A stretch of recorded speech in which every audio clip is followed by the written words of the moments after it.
20 ఏళ్ల వయసులోనే 60 ఏళ్ల అనుభవం చూసినాను. నాకు పెద్దగా ఆశలు ఆశయాలంటూ ఏముంటే మామ, కాలం ఎటు తీసుకోతే అటు వెళ్ళిపోవడమే. రేపు అనేది ఓ భూతం మామ, రేపటి గురించి నేను ఆలోచించా. ప్రస్తుతానికి ఇప్పుడు నేను ఎట్లున్నా, నా పొజిషన్ ఎట్లున్నా అనేది చూసుకుంటా. రేపు వచ్చే రూపాయి కోసం నేను ఆశపడా. 20 ఏళ్ల వయసులోనే 60 ఏళ్ల అనుభవం చూసినాను. నాకు పెద్దగా ఆశలు ఆశయాలంటూ ఏముంటే మామ, కాలం ఎటు తీసుకోతే అటు వెళ్ళిపోవడమే. రేపు అనేది ఓ భూతం మామ, రేపటి గురించి నేను ఆలోచించా. ప్రస్తుతానికి ఇప్పుడు నేను ఎట్లున్నా, నా పొజిషన్ ఎట్లున్నా అనేది చూసుకుంటా. రేపు వచ్చే రూపాయి కోసం నేను ఆశపడా.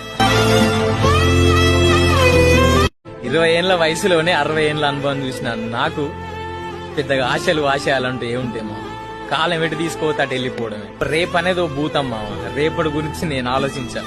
ప్రస్తుతానికి ఇప్పుడు నేను ఎట్లున్నా, నా పొజిషన్ ఎట్లున్నా అనేది చూసుకుంటా. రేపు వచ్చే రూపాయి కోసం నేను ఆశపడా.